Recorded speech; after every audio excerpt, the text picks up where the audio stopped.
So while studying my chem notes, I derived a rule that I think is actually pretty interesting, and it's for electronic orbitals and the overlap. So first of all, we need to briefly talk about what overlap even is for electrons. Electronic overlap is when you have a higher number sublevel containing lower energy than a lower number sublevel, which is possible and is the focus of this video, of course. But the reason why this is possible has to do with the fact that as we get farther from the nucleus, the amount of energy between each sublevel will decrease. And obviously, the levels within them will increase. So it goes 1s, 2s, 2p, 3s, 3p, which is all logical up to argon.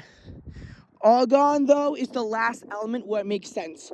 For potassium, you'd go 1s2, 2s2, 2p6, 3s2, 3p6, and then 4s1, which, believe me, is odd. It's odd why you'd go to 4s1. Why are you going to 4s before 3d? Well, it's because of the overlap, and when you draw it out, you'll actually see. So first of all, you have to have isolated S's twice in a row, and an S to P twice in a row. But then when you go, well, it's actually really P to S, but then the S is the highest sublevel. But once you get to 4S, you still haven't hit 3D yet, and you go up that aisle. So it goes 1S, 2S, 2P, 3S, 3P, 4S, 3D. And that's the first bit of overlap. From there it goes 4P, 5S, 4D. So we can see consistent. S comes before D in term when S is of one higher sublevel. And then it goes 5P, 6S, and then 4F. 5D, 6P, 7S, 5F, 6D, 7P.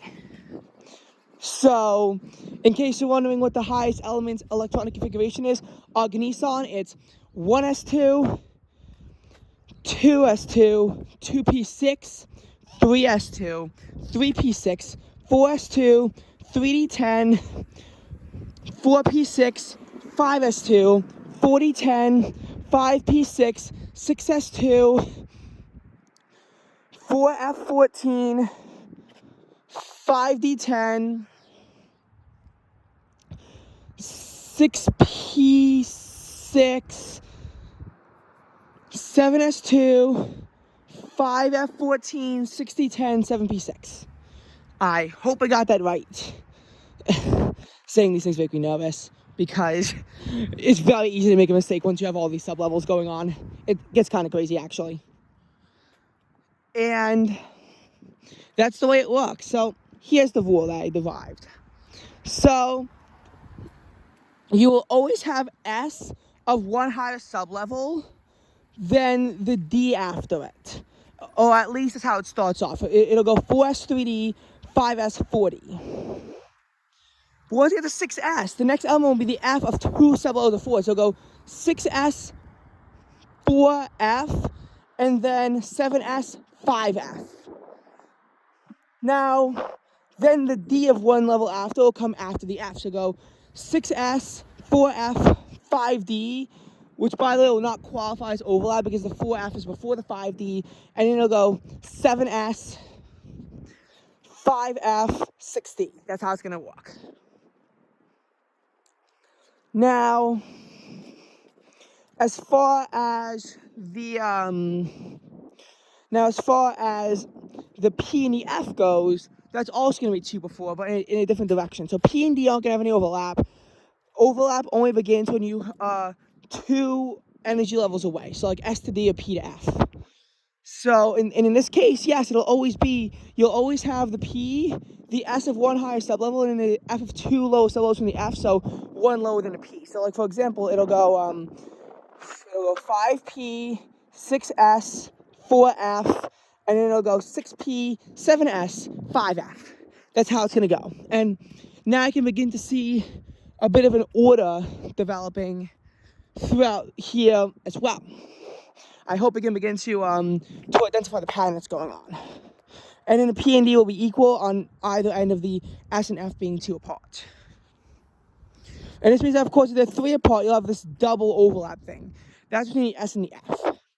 Now, I feel bad for not making a 4.13 or 4.12 video. So I do want to talk to you about the concept of a Lewis dot diagram as well. So S will always be straight, and then there's 3 axes where a P could be on. You have P of X, P of Y, and P of Z. When you draw these diagrams, which, by the way, only includes the valence electrons, you have to start off with 2 in the S, and then go in any order you want, as long as it's logical. Go through, put each dot in a P, and then put a second dot once all they're filled up. You do have to follow Hund's rule here. There is an abbreviation for electron configuration, but you can't always use it, especially when you're moving an electron. And you might also be asked the chemical properties of a specific electron as well.